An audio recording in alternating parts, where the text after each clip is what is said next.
आप सुन रहे हैं गुनाहों का देवता। लीजिए सुनिए भाग 5।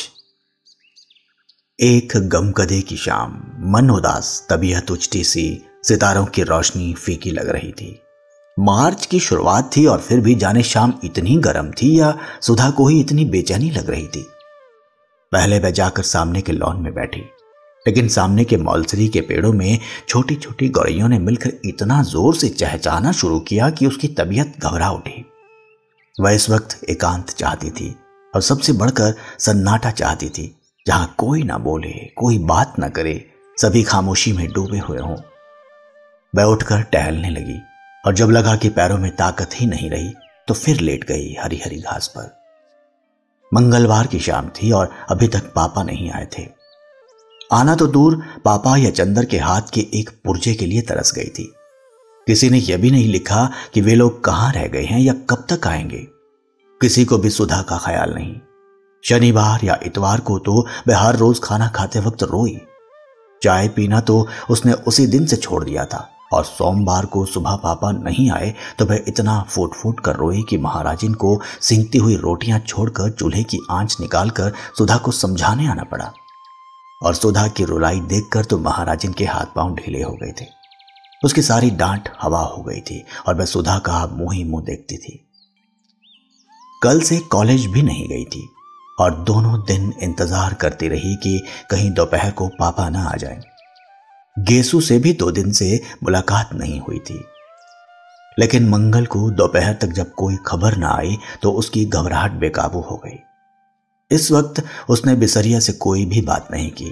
आधा घंटा पढ़ने के बाद उसने कहा उसके सिर में दर्द हो रहा है और उसके बाद खूब रोई।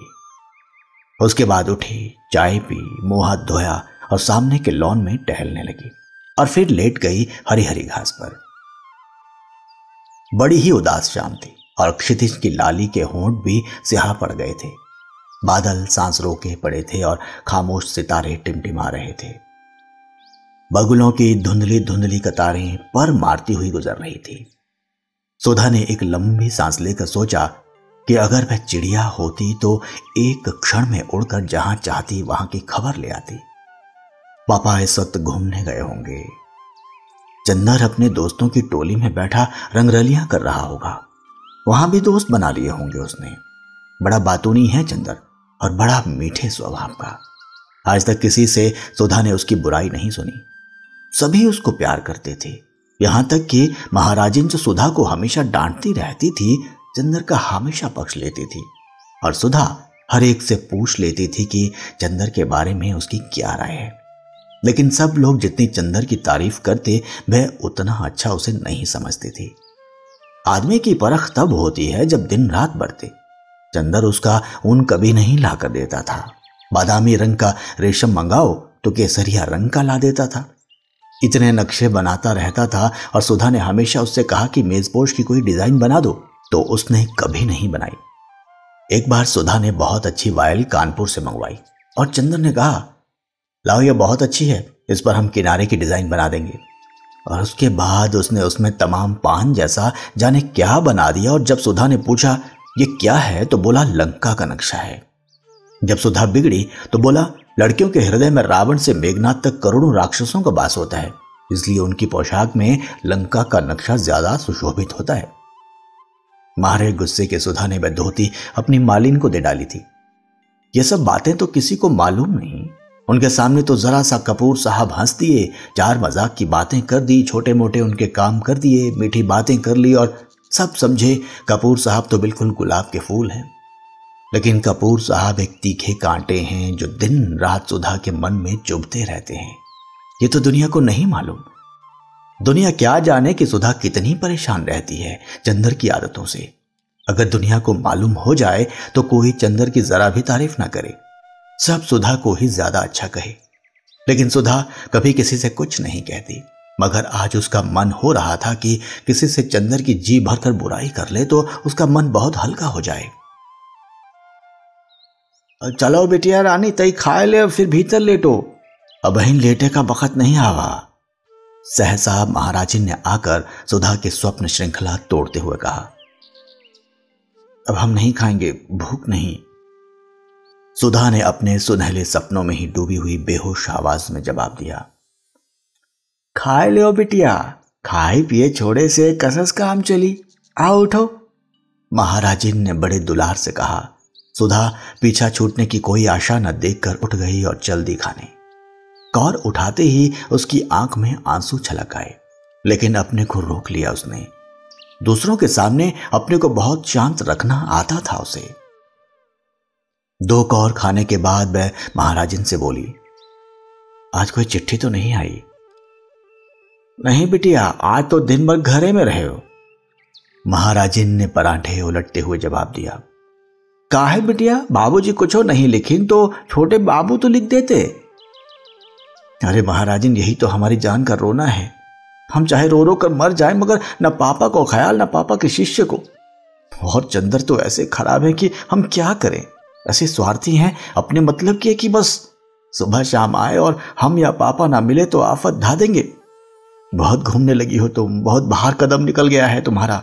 और सच पूछो तो चंदर की वजह से हमने सब जगह आना जाना बंद कर दिया। और खुद है कि आज लखनऊ, कल कलकत्ता, और एक चिट्ठी भेजने तक का वक्त नहीं मिलता। अभी हम ऐसा करते तो हमारी जान नोच खाते। और पापा को देखो, उनके दुलारे उनके साथ है तो बस, और किसी की फिक्र ही नहीं। अब तो महाराजिन, चंदर को तो कभी कुछ चाय वाय बना के मत देना। काहे बेटिया, काहे कोसत हो? कैसा चांद से तो है छोटे बाबू, और कैसा हंस के बातें करत है।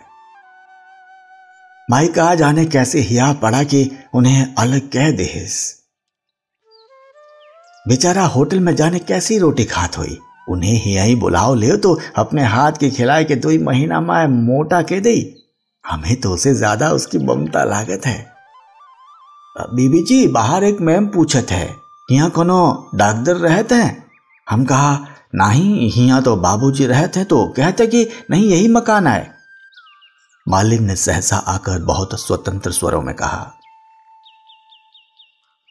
बैठाओ उन्हें, हम आते हैं। सुधा ने कहा और जल्दी जल्दी खाना शुरू किया और जल्दी जल्दी खत्म कर दिया।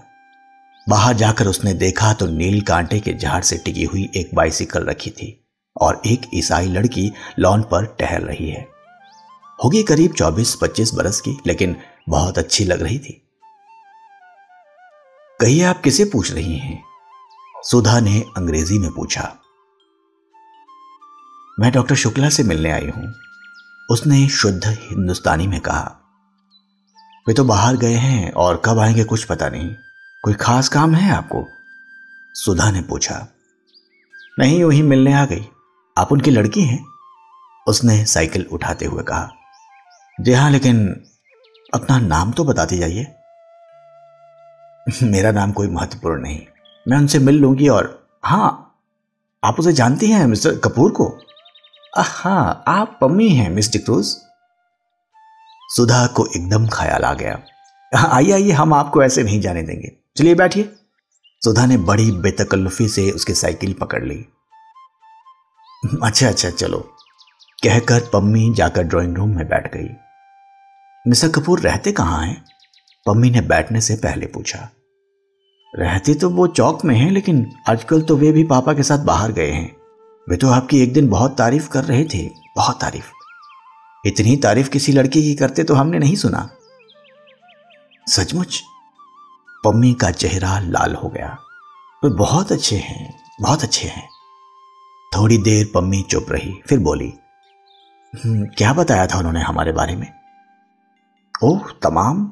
एक दिन शाम को तो हम लोग आप ही के बारे में बातें करते रहे, आपके भाई के बारे में बताते रहे, फिर आपके काम के बारे में बताया कि आप कितना तेज टाइप करती हैं, फिर आपकी रुचियों के बारे में बताया कि आपको साहित्य से बहुत शौक नहीं है और आप शादी से बेहद नफरत करती हैं और आप ज्यादा मिलती जुलती नहीं, बाहर आती जाती नहीं। और मिस्टर क्रूज ना, आप पम्मी कहिए मुझे। हाँ तो मिस पम्मी, शायद इसीलिए आप उसे इतनी अच्छी लगी कि आप कहीं आती जाती नहीं। वह लड़कियों का आना जाना और आजादी बहुत नापसंद करता है। सुधा बोली। नहीं, वह ठीक सोचता है। पम्मी बोली।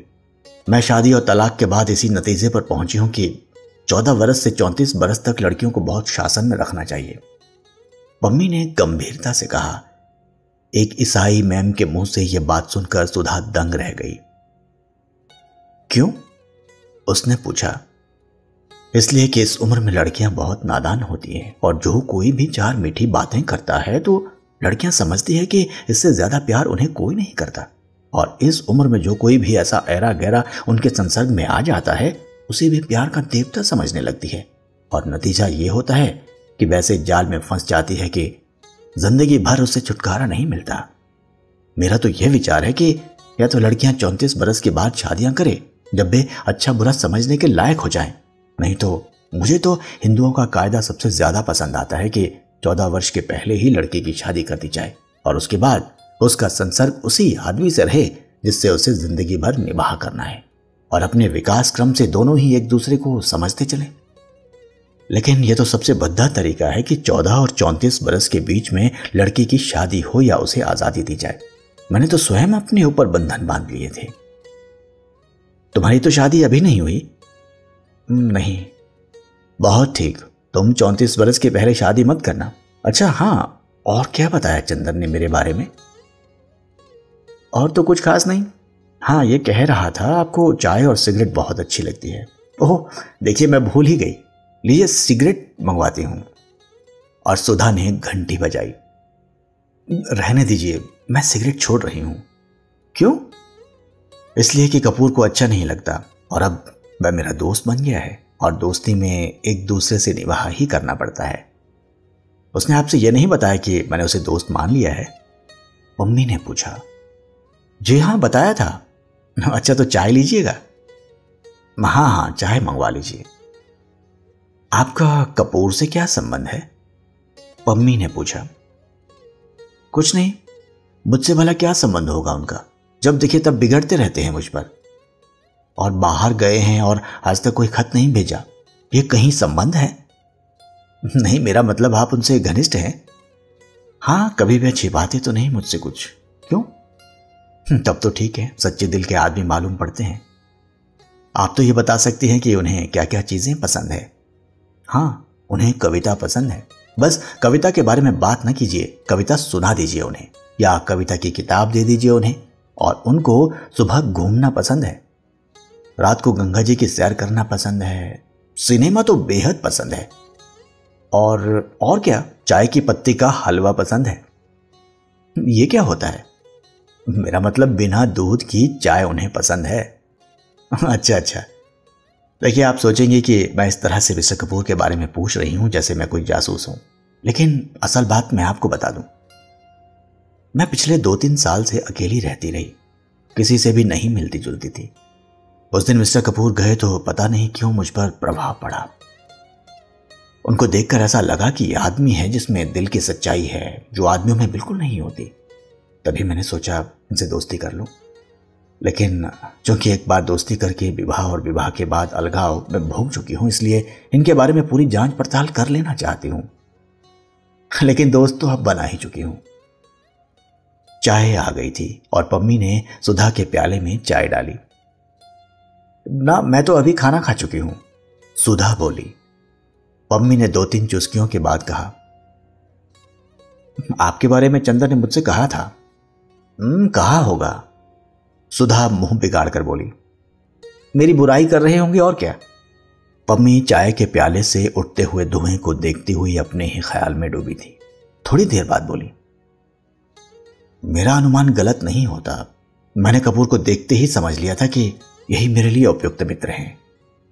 मैंने कविता पढ़नी बहुत दिनों से छोड़ दी, लेकिन किसी कवित्री ने, शायद मिसेस ब्राउनिंग ने कहीं लिखा था कि वह मेरी जिंदगी में रोशनी बनकर आया। उसे देखते ही मैं समझ गई कि यह वह आदमी है जिसके हाथ पे मेरे दिल के सभी राज सुरक्षित रहेंगे। वह खेल नहीं करेगा और प्यार भी नहीं करेगा। जिंदगी में आकर भी जिंदगी से दूर और सपनों में बंधकर भी सपनों से अलग। यह बात कपूर पर बहुत लागू होती है। माफ करना मिस सुधा, मैं आपसे इसलिए कह रही हूं कि आप इनकी घनिष्ठ हैं और आप उन्हें बतला देंगे कि मेरा क्या ख्याल है उनके बारे में। अच्छा, मैं चलूंगी। बैठिए ना, सुधा बोली। नहीं, मेरा भाई अकेला खाने के लिए इंतजार कर रहा होगा। उठते हुए पम्मी ने कहा, आप बहुत अच्छी है, इस वक्त आप आई तो मैं थोड़ी सी चिंता भूल गई, वरना मैं 3 दिन से उदास थी। बैठिए, कुछ और चंदर के बारे में बताइए ना। अब नहीं, वह अपने ढंग का अकेला आदमी है, ये मैं कह सकती हूँ। ओह, तुम्हारी आंखें बड़ी सुंदर है, देखूं? और छोटे बच्चे की तरह उसके मुंह को हथेलियों से ऊपर उठाकर पम्मी ने कहा, बहुत सुंदर आंखें हैं। माफ करना, मैं कपूर से भी इतनी ही बेतकल्लुफ हूं। सुधा झिमक गई, उसने आंखें नीची कर ली। पम्मी ने अपनी साइकिल उठाते हुए कहा, कपूर के साथ आप आइएगा, और आपने कहा था कपूर को कविता पसंद है। जी हां, गुड नाइट। जब पम्मी बंगले पर पहुंची तो उसकी साइकिल के कैरियर में अंग्रेजी कविता के 5-6 ग्रंथ बंधे थे। 8 बज चुके थे। सुधा जाकर अपने बिस्तरे पर लेटकर पढ़ने लगी। अंग्रेजी कविता पढ़ रही थी। अंग्रेजी लड़कियां कितनी आजाद और स्वच्छंद होती होंगी। जब पम्मी, जो ईसाई है, इतनी आजाद है, उसने सोचा, और पम्मी कितनी अच्छी है। उसकी बेतकल्लुफी में भोलापन तो नहीं, पर सरलता बेहद है। बड़ा साफ दिल है, कुछ छिपाना नहीं जानती, और सुधा से सिर्फ 5-6 साल बड़ी है, लेकिन सुधा उसके सामने बच्ची लगती है। कितना जानती है पम्मी, और कितनी अच्छी समझ है उसकी, और चंदर की तारीफ करते नहीं थकती। चंदर के लिए उसने सिगरेट छोड़ दी। चंदर उसका दोस्त है, इतनी पढ़ी लिखी लड़की के लिए रोशनी का देवदूत है। सचमुच चंदर पर सुधा को गर्व है, और उसी चंदर से वह लड़ झगड़ लेती है, इतनी मान मनोहार कर लेती है, और चंदर सब बर्दाश्त कर लेता है। वरना चंदर के इतने बड़े बड़े दोस्त हैं, और चंदर की इतनी इज्जत है। अगर चंदर चाहे तो सुधा की रत्ती भर परवाह न करे, लेकिन चंदर सुधा की भली बुरी बात बर्दाश्त कर लेता है, और वह कितना परेशान करती रहती है चंदर को। कभी अगर सचमुच चंदर बहुत नाराज हो गया और सचमुच हमेशा के लिए बोलना छोड़ दे, तब क्या होगा? या चंदर यहां से कहीं चला जाए, या तब क्या होगा? खैर, चंदर जाएगा तो नहीं इलाहाबाद छोड़कर, लेकिन अगर वह खुद कहीं चली गई तब क्या होगा? वह कहां जाएगी? अरे, पापा को मनाना तो बाएं हाथ का खेल है, और ऐसा प्यार वह करेगी नहीं कि शादी करनी पड़े। लेकिन यह सब तो ठीक है, पर चंदर ने चिट्ठी क्यों नहीं भेजी? क्या नाराज होकर गया है? जाते वक्त सुधा ने परेशान तो बहुत किया था। होल्डॉल की पेटी का बक्सा खोल दिया था, और उठाते ही चंदर के हाथ से सब कपड़े बिखर गए। चंदर कुछ बोला नहीं, लेकिन जाते समय उसने सुधा को डांटा भी नहीं, और ना यही समझाया कि घर का ख्याल रखना, अकेले घूमना मत, महाराजन से लड़ना मत, पढ़ती रहना। इससे सुधा समझ तो गई थी कि वह नाराज है, लेकिन कुछ कहा नहीं। लेकिन चंदर को खत तो भेजना चाहिए था, चाहे गुस्से का ही खत क्यों ना होता। बिना खत के मन उसका कितना घबरा रहा है, और क्या चंदर को मालूम नहीं होगा? यह कैसे हो सकता है? जब इतनी दूर बैठे हुए सुधा को मालूम हो गया कि चंदर नाखुश है, तो क्या चंदर को नहीं मालूम होगा कि सुधा का मन उदास हो गया है? जरूर मालूम होगा। सोचते सोचते उसे न जाने कब नींद आ गई, और नींद में उसे पापा या चंदर की चिट्ठी मिली या नहीं, ये तो नहीं मालूम, लेकिन इतना जरूर है कि जैसे ये सारी सृष्टि एक बिंदु से बनी और एक बिंदु में समा गई, उसी तरह सुधा की ये बादों की घटाओं जैसी फैली हुई बेचैनी और गीली उदासी एक चंदर के ध्यान से उठी और उसी में समा गई। दूसरे दिन सुबह सुधा आंगन में बैठी हुई आलू छील रही थी और चंदर का इंतजार कर रही थी। उसी दिन रात को पापा आ गए थे और दूसरे दिन सुबह बुआजी और पिंटी। सुधी, किसी ने इतने प्यार से पुकारा कि हवाओं में रस भर गया। अच्छा, आ गए चंदर? सुधा आलू छोड़कर उठ बैठी।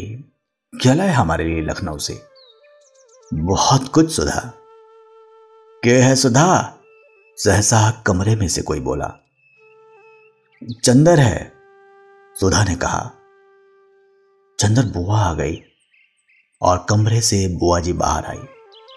प्रणाम बुआ जी, चंदर बोला और पैर छूने के लिए झुका।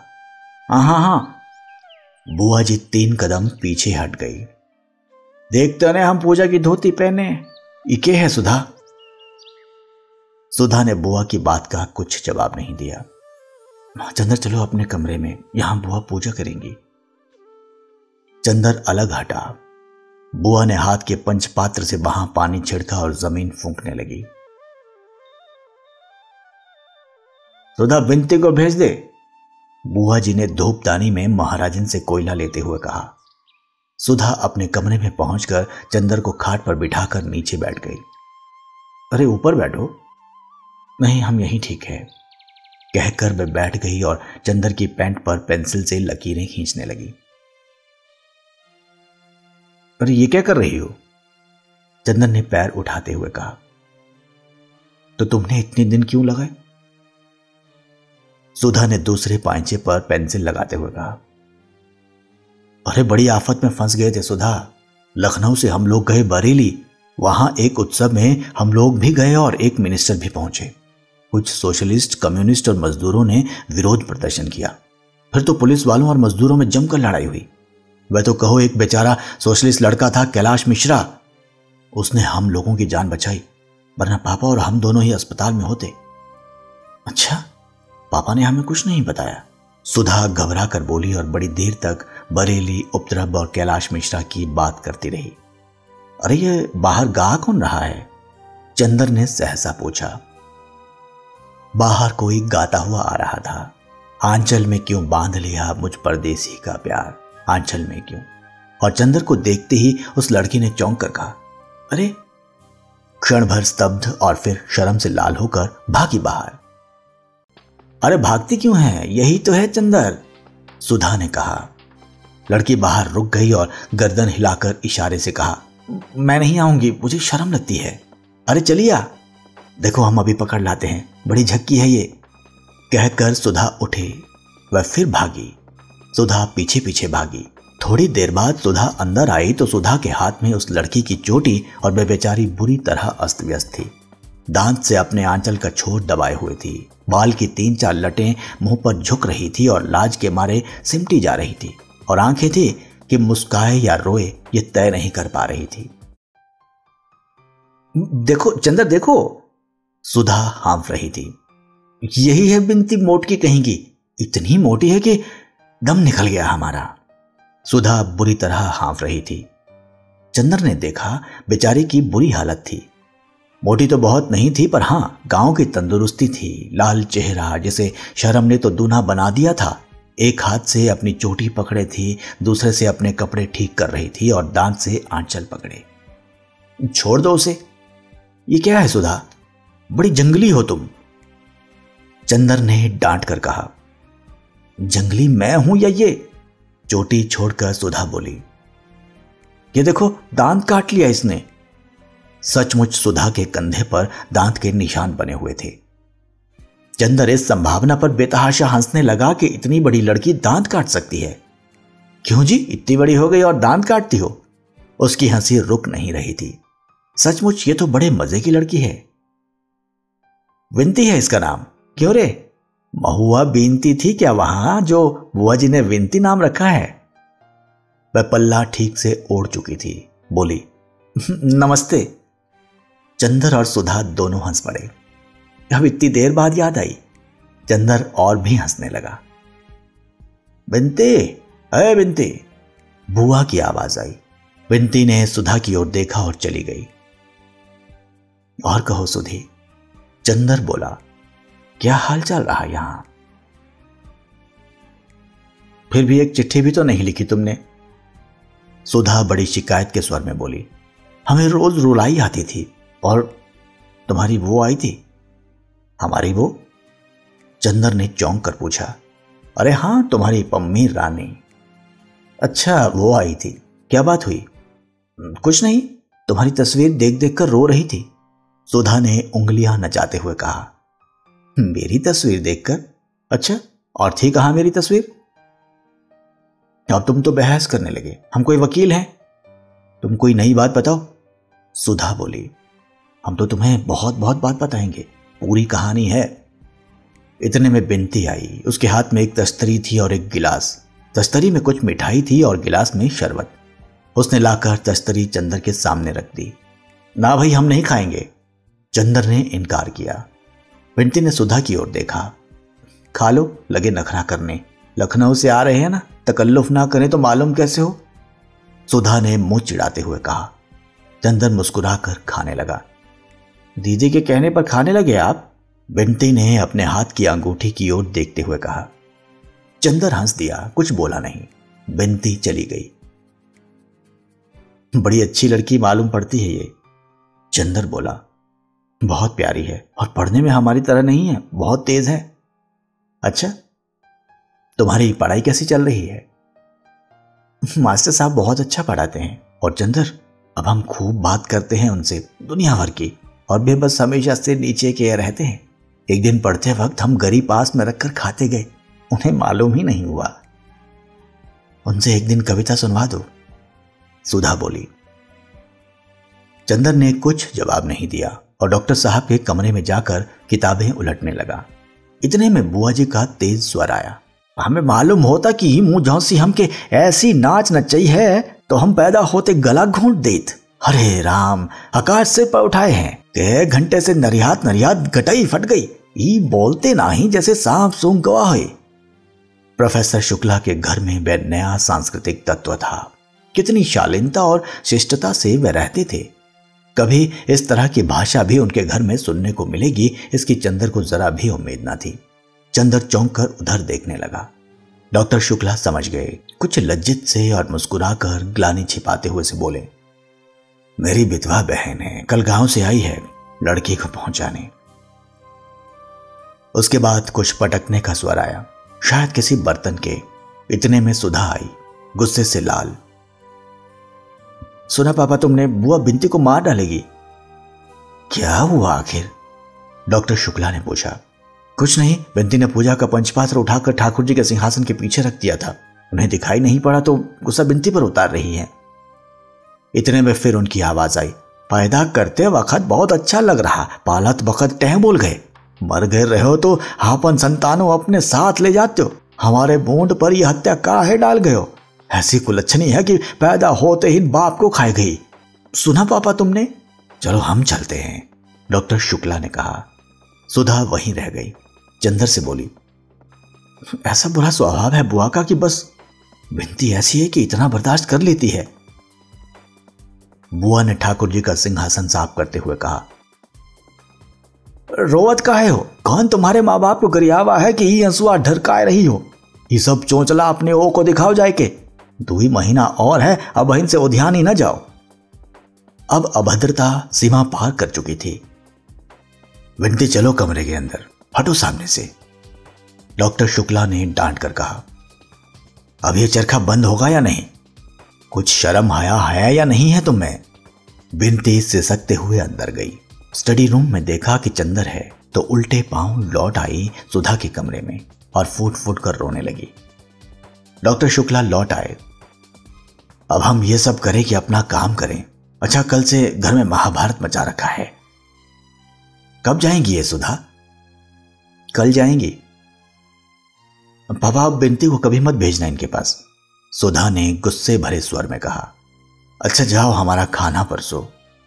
चंदर, तुम अपना काम यहां करो। यहां शोर ज्यादा हो तो तुम लाइब्रेरी में चले जाना, आज भर की तकलीफ है। चंदर ने अपनी कुछ किताबें उठाई और उसने चला जाना ही ठीक समझा। सुधा खाना परोसने चली गई। बिंती रो रो कर और तकिए पर सिर पटक कर अपनी कुंठा और दुख उतार रही थी। बुआ घंटी बजा रही थी। दबी जबान जाने क्या बकती जा रही थी। यह घंटी के भक्ति भावना भरे मधुर स्वर में सुनाई नहीं देता था। लेकिन बुआ जी दूसरे दिन गई नहीं। जब 3-4 दिन बाद चंदर गया तो देखा बाहर के सहन में डॉक्टर शुक्ला बैठे हुए हैं और दरवाजा पकड़कर बुआ जी खड़ी बातें कर रही है। लेकिन इस वक्त बुआ जी काफी गंभीर थी और किसी विषय पर मंत्रणा कर रही थी। चंदर के पास पहुंचने पर फौरन वे चुप हो गई और चंदर की ओर सशंकित नेत्रों से देखने लगी। डॉक्टर शुक्ला बोले, हाँ आओ चंदर बैठो।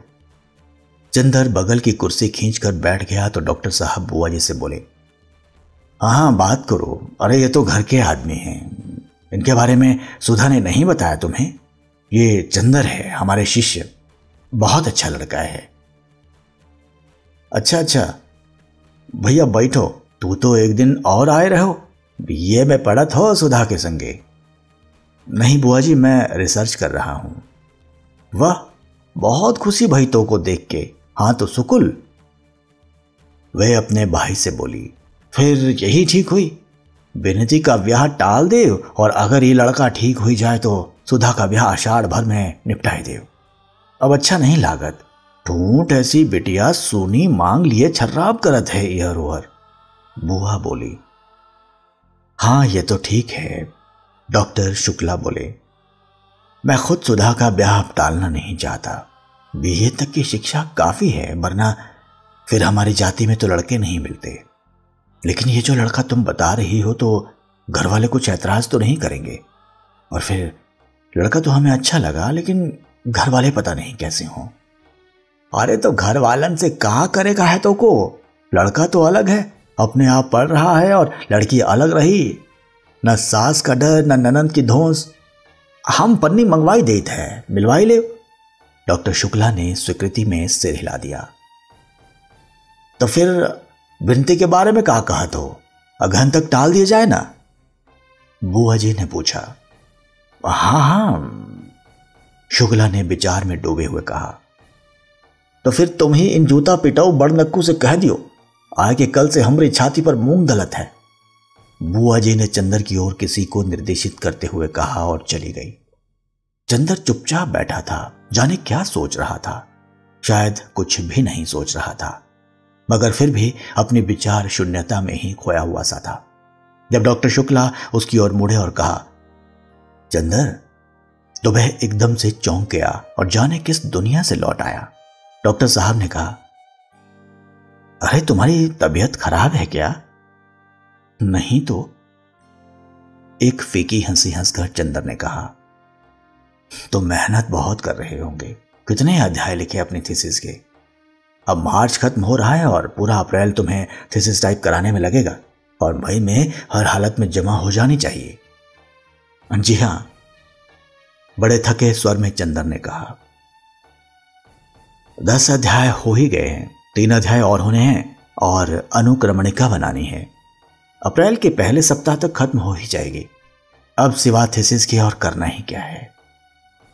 एक बहुत गहरी सांस लेते हुए चंदर ने कहा और माथा थामकर बैठ गया। कुछ तबीयत ठीक नहीं है तुम्हारी, चाय बनवा लो। लेकिन सुधा तो है नहीं, न महाराजिन है। डॉक्टर साहब बोले। अरे सुधा के नाम पर चंदर चौंक गया। हाँ, अभी वह सुधा के ही बारे में सोच रहा था जब बुआ जी बात कर रही थी। क्या सोच रहा था? उसने याद करने की कोशिश की, पर कुछ याद ही नहीं आ रहा था। पता नहीं क्या सोच रहा था, पता नहीं था। कुछ सुधा के ब्याह की बात हो रही थी शायद। क्या बात हो रही थी? कहाँ गई है सुधा? चंदर ने पूछा। आज शायद साबिर साहब के यहां गई है। उनकी लड़की उनके साथ पढ़ती है ना, वहीं गई है बिनती के साथ। अब इम्तिहान को कितने दिन रह गए हैं, अभी घूमना बंद नहीं हुआ इनका। वहीं दिन भर पढ़ने के बाद उठी थी, उसके भी सिर में दर्द था, चली गई। घूम फिर लेने दो बेचारी को, अब तो जा ही रही है। डॉक्टर शुक्ला बोले, एक हंसी के साथ जिसमें आंसू छलक पड़ते थे। कहां तय हो रही है सुधा की शादी? बरेली में। अब उसकी बुआ ने बताया है, जन्मपत्री दी है, मिलवा लो। फिर तुम जरा सब बातें देख लेना। तुम तो थीसिस में व्यस्त रहोगे, मैं जाकर लड़का देखाऊंगा। फिर मई के बाद जुलाई तक सुधा का ब्याह कर देंगे। तुम्हें डॉक्टरेट मिल जाए और यूनिवर्सिटी में जगह मिल जाए, बस हम तो लड़का लड़की दोनों से फारिग। डॉक्टर शुक्ला बहुत अजब से स्वरों में बोले। चंदर चुप रहा। विनती को देखा तुमने? थोड़ी देर बाद डॉक्टर ने पूछा। हाँ, वही ना जिनको डांट रही थी उस दिन? हाँ वही। उसके ससुर आए हुए हैं, उनसे कहना कि अब शादी अगहन पूस के लिए टाल दें। पहले सुधा की हो जाए, वह बड़ी है और हम चाहते हैं कि विनती को तब तक विदुषी का दूसरा खंड भी दिला दें। आओ उनसे बात कर लें अभी। डॉक्टर शुक्ला उठे, चंदर भी उठा।